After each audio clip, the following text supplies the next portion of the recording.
Welcome, Vaqueros, to a new semester. Today is Tuesday, September 2nd, and it's currently 96 degrees. We are coming to you from our Edinburgh studio. I'm Mariana Galladro. And I am Celeste Cruz. And this is Vaquero News.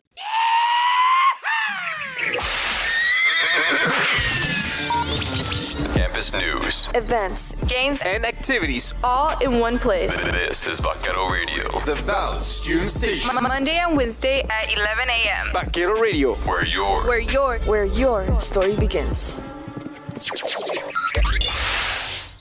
The Texas district map will change after Governor Abbott signs House Bill 4 into law. KVAQ-TV multimedia journalist Jasmine Espinosa with the story.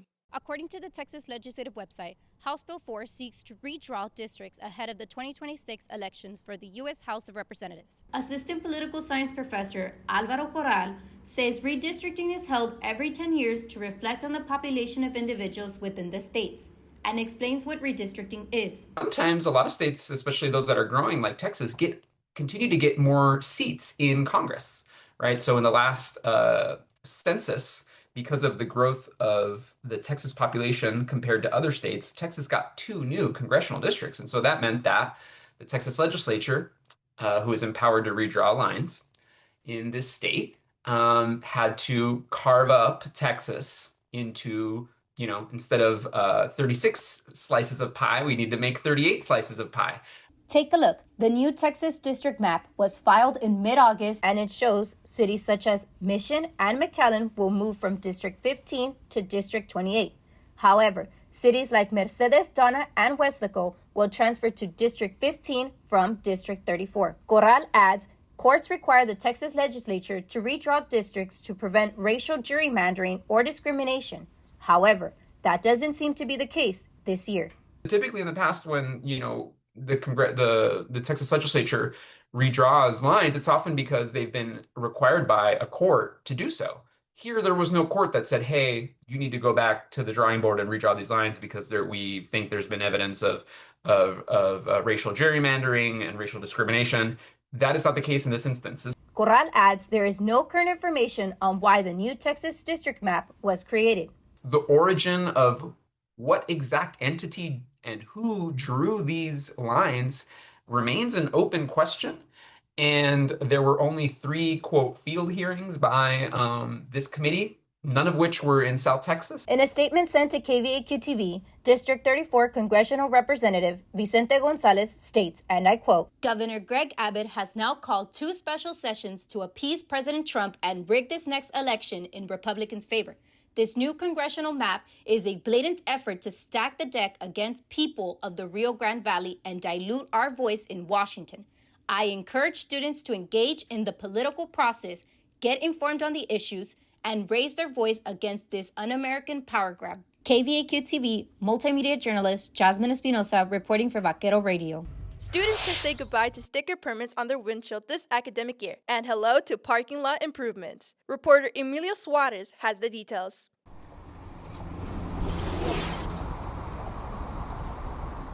Parking permits at UTRGV are going virtual and seeing a slight price increase, which will help fund parking lot maintenance. The UTRGV Department of Parking and Transportation implemented a new virtual parking permit this semester in hopes of improving its technology. Director of Parking Services Pablo Aguilar said the department has been trying to shift into virtual permits for a few years. We have been looking at virtual permits for a few years now, trying to benchmark with other universities, what they're doing, always looking to improve technology, to improve the process. He also said the new method is meant to make the process easier, such as eliminating citations for placing the permit in the wrong location. Executive Director of Parking and Transportation Rodney Gomez said the department had a parking study conducted by a consultant who recommended implementing virtual permits. For students, Zone 2 parking permits increased to $105 from $100. Aguilar said the department saw the need to increase the permit rate so it can sustain and address parking lot issues, such as potholes, broken wheel stumps, and repainting lines. Business and Entrepreneurship Senior Estefany Sanchez said she found the new virtual permits convenient. Sometimes a lot of students have this problem with the permit being lost and all that, so I do believe that it is more convenient. She also shared her opinion on the new price increase for Zone 2. Well, that's nothing that surprises me. I do believe that it would be going up, and as time goes by, I think it's gonna go even more up. So I mean, $5 is $5, so I guess that's okay. For more information about the parking permits, email parking@utrgv.edu or call 882-7051 in Brownsville or 665-2738 in Edinburgh. This is Emilio Suarez for Vaquero Radio. Student organization is trying to find a permanent solution to distribute menstrual products on the Edinburgh and Brownsville campuses. Station manager Ariana Gallardo has the story. The Intersectional Feminist Student Organization, also known as IFSO, is leading a student-driven effort to combat period poverty at UTRGV. Members from the club distribute menstrual products across both the Brownsville and Edinburgh campus restrooms. IFSO's president, Cindy Ruiz, said the initiative was a response to the rate of student poverty in the valley and personal experiences. The project is also meant to serve as an accessible option for students in general who may be unprepared.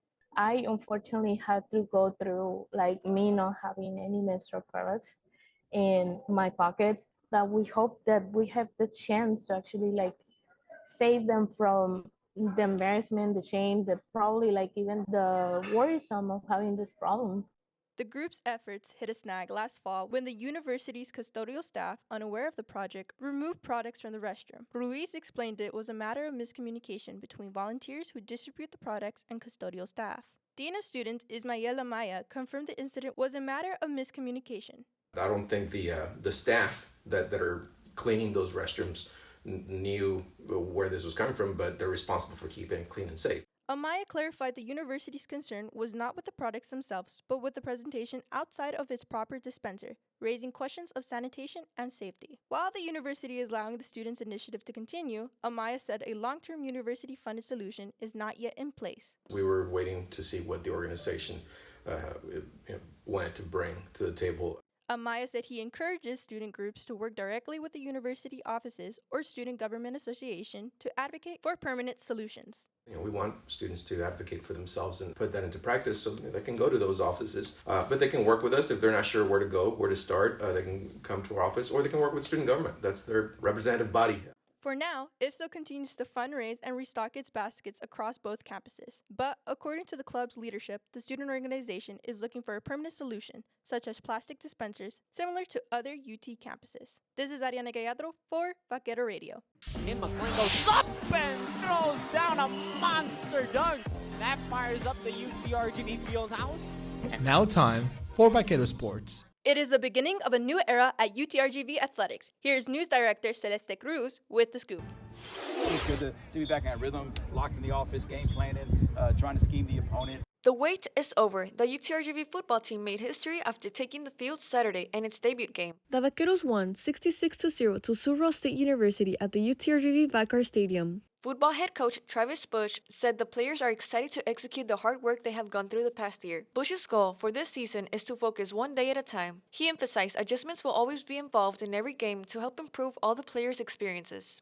We're as curious about our own team. We got to get out and we see how our guys function in those situations and see how they do on all three phases. So definitely, again, looking to hopefully to get a lot of guys in regardless of the score, up or down. We want to roll a bunch of guys in and get them experience and see how different guys play in certain situations. Quarterback Eddie Marburger said having a football team in the Valley is a dream come true and an exciting time for the fans. He added the most important part of being a new team is creating bonds throughout the year's preparation. I feel like this team has a lot of chemistry, and this bond, I feel like it's unbreakable. Defensive end DC Thompson said he would like to set the tone for the future teams. Thompson said the Vaqueros Performance Center made the team's work become more productive and the environment of the facility is fun to be in. Students can claim their free tickets via the student ticket portal on their MyUTRGV before a Vaqueros football home game at 8 a.m. Mondays. A total of 3,000 tickets can be claimed by students. This is Celeste Cruz for Vaquero Radio. The writer went behind the scenes of UTRGV's athletics to learn more about the art of sports medicine and what is done to help student athletes. Writer sports reporter Daniela Chapa Reyes has the insight.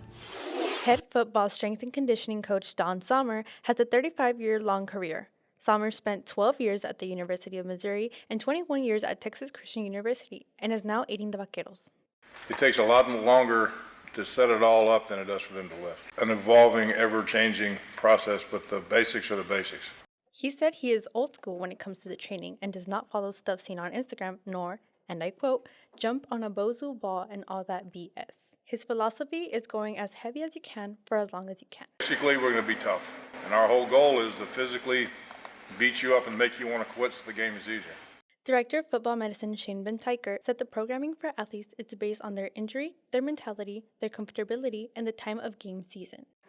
You have to take all that into thought when you're making a rehab plan and a treatment plan, and then you just put that all together and you lay it out to the athlete. At the end, you have to make sure each individual person is on board with what you're laying out there with them. He said there is more to life than athletics, and their whole goal is to make sure they are at least healthy going on in their daily life. Van Tyker said the better Sommer's strength and conditioning program is, the easier his job is. Another strength and conditioning coach to highlight is Dan Park, who trains the women's basketball, track and field, and cross country. Park said it is very hard to prevent all injuries. Sports are inherently dangerous, but what we try to do on the strength side is prepare them for all those demands, right? So that's why we train so hard and we progress things the way we do, so that when it's time to get out on the floor or the field, that they're as prepared as and confident as they need to be. Braden Fett Kamachin is the Associate Athletic Trainer for men's soccer, track and field, and cross country. Fett Kamachin said the biggest thing for him is to teach people with new injuries or reoccurring injuries how to take care of themselves. A lot of these kids, even if it's their first injury, sometimes they don't know how to deal with it. So I think a lot of it for me is just helping them kind of develop coping strategies to deal with it and work through it, and then learn that's not the end of the world if they're not out at practice or out playing, because they still have a role and responsibility. They just have a little setback. This is Rider Sports reporter Daniela Chaparreyes for Vaquero Radio. Straight back, there's a crossing route, McCaffrey, touchdown, that's big time.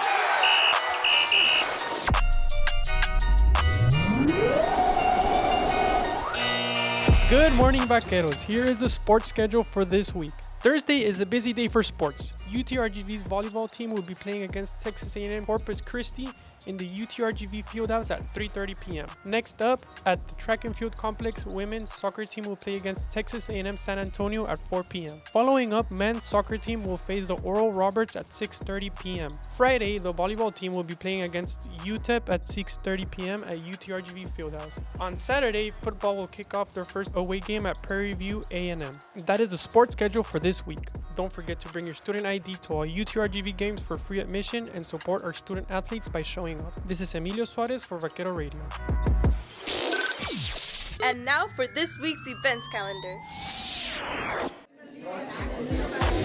What's up, Vaqueros? Let's check out all the fun events going on this week. Today, Tuesday, both recreation centers are hosting a Vaquero Dive-In movie night with a poolside screening of How to Train Your Dragon. Brownsville runs from 7 p.m. to 9 p.m. and Edinburgh from 8 p.m. to 10 p.m. On Wednesday in Edinburgh, at the Pine Circle and Sundial from 4 p.m. to 7 p.m. will come alive with the Vaquero Club Campus Takeover, bringing fun activities, free food, and student organizations ready to connect with you.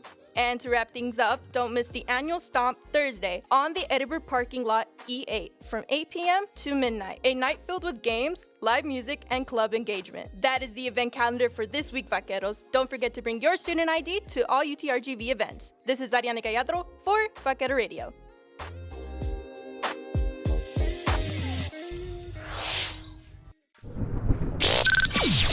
And now, for this week's campus weather report. Hola, Vaqueros. This is DJ Doc V with this week's weather report for the first week of classes in the fall 2025 semester. Today, Tuesday, expect a high of 93 degrees and a low of 76 with a 50% chance of rain, so make sure you take precautions. For Wednesday, Thursday, and Friday, expect partly cloudy skies and high temperatures from 97 degrees on Wednesday going down to 92 degrees on Friday. There is some potential rain in the forecast for Saturday and Sunday, so also take precautions. Start the semester off strong. Be sure to tune in to Office Hours with me, DJ Doc V, on Friday starting September 12th at 10 a.m. Remember to dress accordingly for these weather conditions. This is DJ Doc V for Vaquero Radio. That is the newscast for this week. Remember to read our news articles every week on our website, utrgvradio.com. Tune in to Vaquero Radio through our website or download the Radio Garden app to listen wherever you are and enjoy the best DJ shows around campus. Remember to check out our YouTube channel for the latest news from UTRGV and the Valley. Our newscast for this week will also broadcast at 11 a.m. Thursday. Join us next week, same time, same place. Only on Vaquero Radio, the Valley's student station. Thanks for tuning in, Vaqueros. Don't forget to saddle up every Monday and Wednesday at 11 a.m. And remember, V's up!